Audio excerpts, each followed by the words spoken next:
कल दिनांक 27 मई 2021 को चंद्रपुर की बहुप्रशिक्षित दारूबंदी उठा ली गई। जैसे ही ये खबर चंद्रपुर पहुंची, जंगल में आग की तरह ये कोने कोने तक फैल गई।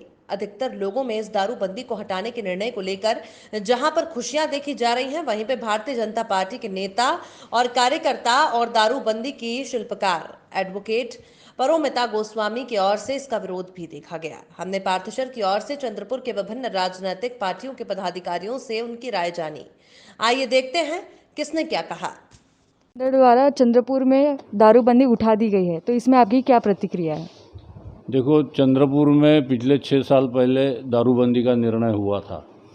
ये निर्णय एक तरीके से अच्छा भी था, एक तरीके से उसका निर्णय होने के बाद जिस तरीके से चंद्रपुर में दारू की खुलेआम बिक्री हो रही थी, नकली दारू और गली गली में, यानी पहले तो दुकान तक तो भी जाना पड़ता था, अब तो घर तक तुम्हारे दारू पहुंचती थी।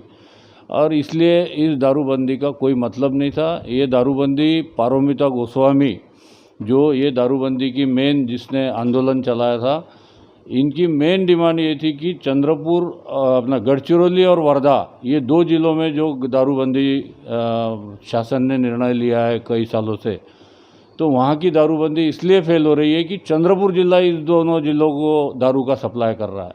चंद्रपुर जिले से ये 2 जिले में अवैध दारू का सप्लाई हो रहा है। इसलिए ये चेन अगर तोड़ना है तो चंद्रपुर जिले की दारूबंदी की जाए। पर चंद्रपुर जिले की दारूबंदी करके गढ़चिरौली और वर्धा की दारूबंदी सफल हुई क्या? नहीं हुई।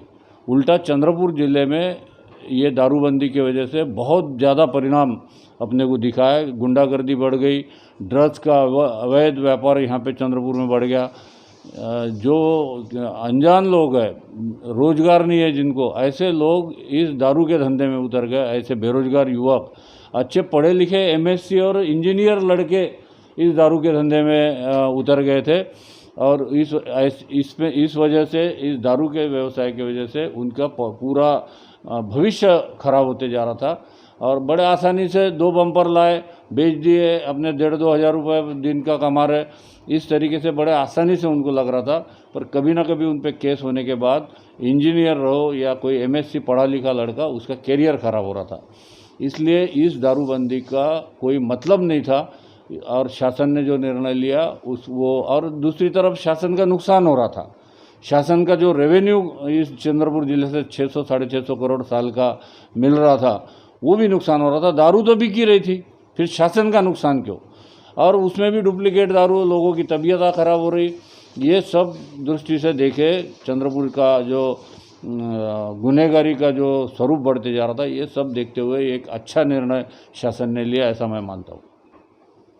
ये सरकार की नीति होती है, कभी बंदी करे, कभी खुली करे, तो सरकार की नीति है। तो इसमें मैं अधिक नहीं बोल सकता। ये सरकार की पॉलिसी में हम क्या बोलेंगे।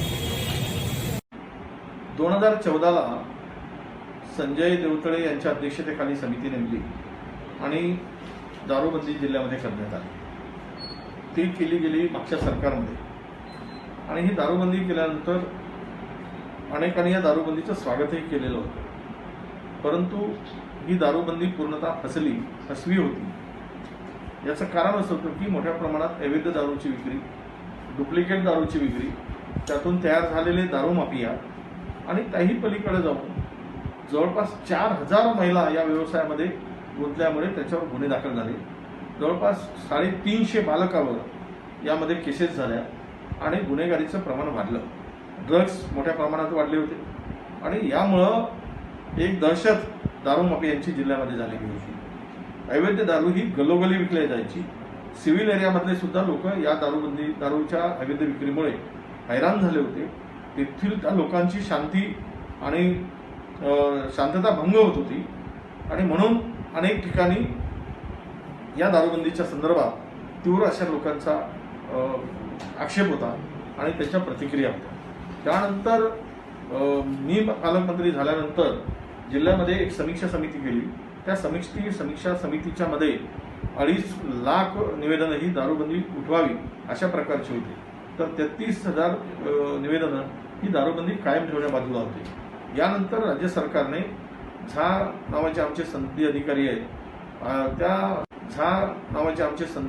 आहेत, त्या सनदी अधिकाऱ्यांच्या अध्यक्षतेखाली एक समिती नेमली गेली. त्या समितीने अहवाल जो सादर केला तो माननीय आत्ताचे या विभागाचे मंत्री माननीय उपमुख्यमंत्री यांच्याकडे सादर केला आणि त्यामध्ये त्यांनी दारूबंदीचा दुष्परिणाम आणि दारूबंदी झाल्यानंतर एकूण झालेली स्थिती मांडली आणि त्यानंतर आजच्या कॅबिनेटमध्ये दारूबंदी उठवण्याचा निर्णय घेण्यात आला. आम्ही या जिल्ह्यातली दारूबंदी फसवी आहे. 50 रुपयाची दारू ही 200 रुपयाला विकली जाते आणि गरीब माणसाला उद्ध्वस्त केलं जाते. अशा प्रकारची भूमिका वारंवार मांडत होतो आणि ही खरी होती. समाज के लिए तो ठीक नहीं हुआ क्योंकि दारू वैसे भी अच्छी चीज़ नहीं है, लेकिन जो इलीगल वे से सारी चीज़ें होती थी उसको भी गवर्नमेंट नहीं रोक पाई. कम से कम इसी बहाने गवर्नमेंट को उतना रेवेन्यू आ जाएगा. नहीं, चंद्रपुर ज़िले में पिछले 5 साल से जो है पिछली सरकार ने जो दारूबंदी की थी उसके बारे में जो है हमारे ज़िले के पालक मंत्री आदरणीय वरेट्टीवार साहब ने जो है लोगों की यहाँ की प्रतिक्रियाएं जानी सभी लोगों से और उसके बाद में एक समिति बनी और उस समिति का जो अभिप्राय आया है उसके ऊपर जो है ये निर्णय लिया गया है. और इस ज़िले के अंदर जो है जो आर्थिक जो नाड़ी बोलते हैं इस ज़िले की आर्थिक नाड़ जो है वो पिछले 5 साल में पूरी टूटी हुई थी और यहाँ का टूरिज़्म पूरा ख़त्म हो गया था. उसके बाद होटल इंडस्ट्री ख़त्म हो गई, ट्रांसपोर्टेशन है, ऐसे अनेक व्यवसाय छोटे व्यापारी और बड़े व्यापारी जो है सारे लोग इस निर्णय से काफ़ी खुश है. और इस 5 साल में इस ज़िले का जो है पूरा ही भट्टा बिठाने का काम जो है पिछली सरकार ने किया था और उसको जो है इस बार जो शब्द दिया था चुन के आने के बाद में आदरणीय वरेट्टीवार साहब है या फिर हमारे खासदार साहब धानोरकर साहब है, इनकी जीत के समय जो है गांधी चौक की सभा में ज़िले के पालक मंत्री साहब ने बोला था कि भाई ज़िले की जनता की मांग है कि भाई यहाँ पे जो है वो दारूबंदी होना नहीं चाहिए. ये औद्योगिक ज़िला है, यहाँ कामगार वर्ग है और जो कामगार वर्ग होते हुए भी जो है ये बंदी करने से जो है बहुत बड़ा. चंद्रपुर में 6 साल पहले दारूबंदी हुई थी जब भाजपा और शिवसेना की सरकार. उस समय हमारे चंद्रपुर के माजी वित्त मंत्री सुधीर मुनगंटीवार इन्होंने इनिशिएटिव लेकर इस चीज़ को बंद किया था, इस दारू को. लेकिन हमने 6 साल के अंदर देखा कि इस दारूबंदी का कोई फ़ायदा नहीं है और मैं खुद अपने शिवसेना की ओर से काफ़ी निवेदन कलेक्टर साहब को और अपने एसपी साहब को हमने दिए हैं कि इस वजह से दारू बंद होने की वजह से नकली दारू ड्रग्स का प्रमाण काफ़ी हद तक बढ़ गया है. चंद्रपुर में गांजे का सेवन छोटे छोटे बच्चे कर रहे हैं, महिलाएं दारू बेच रही है. हमने जो 6 साल में देखा कोई भी फायदा नहीं है इस दारूबंदी का और हमने बारंबार मांगनी की थी कि इस दारूबंदी को उठाया जाए जिससे सरकार को जो रेवेन्यू का घाटा हो रहा है वो भी पूरा होगा. और काफ़ी लोगों के हाथों से काम जा चुका है. जो होटल के सामने कुछ छोटे मोटे व्यापारी धंधा करके खा रहे थे या होटल के वेटर थे, बहुत सारे होटल्स बंद हो चुके. तो ये दारूबंदी टोटली फंसी थी और दारूबंदी उठने पर मैं इसका स्वागत करता हूँ अपने पक्ष की ओर से.